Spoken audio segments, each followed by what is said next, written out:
उनका एजेंडा है केवल अपने पुत्र को सत्ता पर पहुंचाने का।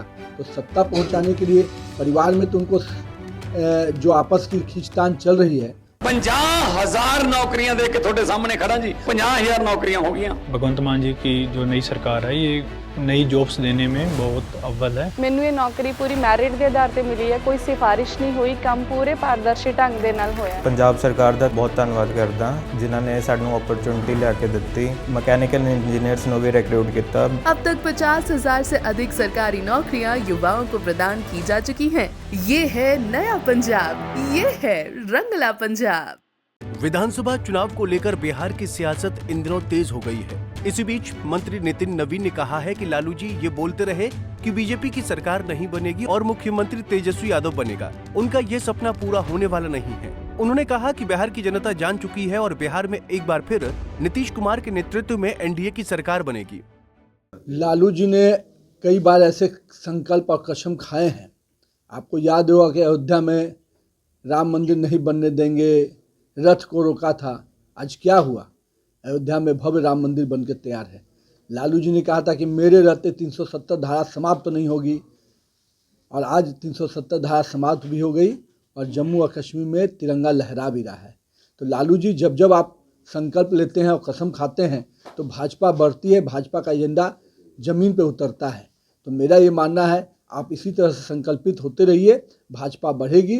भाजपा पूर्ण रूपेण से पूरे देश में जिस प्रकार से हमारी सरकार चल रही है, बिहार में भी एनडीए गठबंधन के नेतृत्व में नीतीश कुमार के नेतृत्व में फिर से भाजपा की सरकार बनेगी। लेकिन लालू जी इस बार तेजस्वी यादव को मुख्यमंत्री बनाने के लिए काफी एक्टिव नजर आ रहे हैं। अरे भाई, तो उनका तो सबसे बड़ा विषय यही है।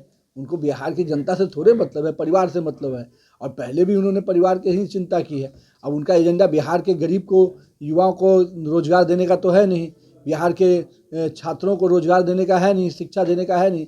उनका एजेंडा है केवल अपने पुत्र को सत्ता पर पहुंचाने का।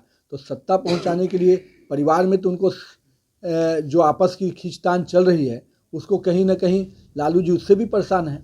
और तेजस्वी यादव जी को जो सपना देख रहे हैं वो सपना अब साकार नहीं हो पाएगा लालू जी का। सुभाष यादव के बयान को कैसे देख रहे हैं? जिस तरीके से उन्होंने कहा, सुभाष जी जो भी बयान दे रहे हैं या जो भी उनके परिवार के सदस्य बयान दे रहे हैं, मेरा ये मानना है कि ये वही बातें हैं जो भारतीय जनता पार्टी ने इतने दिनों से कही कि फिरौती, जंगल राज, अपहरण, उद्योग, ये सब तो उनके खुद के सरकार के संरक्षण में चलता था।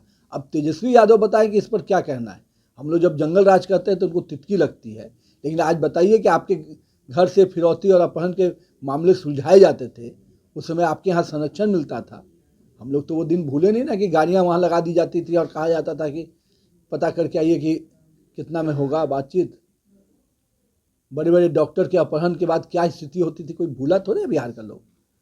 महिंद्रा शोरूम में शादी के समय में क्या क्या होता था कोई भूला थोड़े है।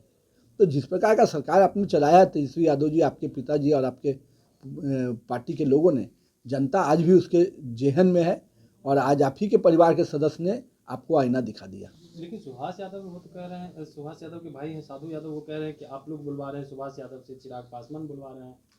अब देखिए कौन किससे बुलवा रहा है, जो बातें जनता के बीच में है और आज तक हम लोग इसको कहते रहे, आज उनके परिवार के सदस्य ने कहा है, तो अब उसको अब किस आईने से देखते हैं कि जनता के सामने ये विषय बहुत क्लियर है। वहीं कांग्रेस में संगठन के बदलाव को लेकर उन्होंने कहा कि बिना मतलब के संगठन के बदलाव से कोई फायदा होने वाला नहीं है।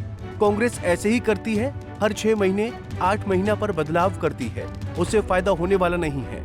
उन्होंने कहा कि भारतीय जनता पार्टी की सरकार जिस तरह से चल रही है, हम लोग पूरे भारत में सरकार बनाएंगे।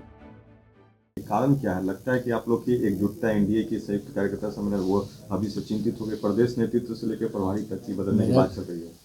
अब कांग्रेस अपने नेतृत्व पे खुद ही विश्वास नहीं करती है। हर 6 महीना साल भर में संगठन को जिस प्रकार से बिना स्ट्रक्चरल तरीके से बदलाव किया जाता है, तो मेरा मानना है कि कांग्रेस के ऊपर के नेतृत्वकर्ता ही कन्फ्यूजन स्थिति में है। आज राहुल गांधी जी जब आए तो उन्होंने कह दिया कि जाति गणना फर्जी है। तो मेरा कहना है उन्होंने अपने उस समय के सभी तथाकथित नेता को फर्जी कह दिया, अपने पार्टी को भी, अपने गठबंधन के लोगों को भी। तो ये कांग्रेस के नेतृत्वकर्ता ही जब कन्फ्यूजन में है तो पार्टी कितनी स्पष्ट दिशा में बढ़ेगी, आप समझ सकते हैं। वहीं सुभाष यादव के खुलासे पर कहा कि लालू यादव के समय में मुख्यमंत्री आवास से किडनैपिंग की डील होती थी। अब बताइए, हम लोग कहते थे तो लोग गलत बोलते थे। जंगल राज यही था। तेजस्वी यादव को जवाब देना चाहिए। पटना से संजीव कुमार की रिपोर्ट।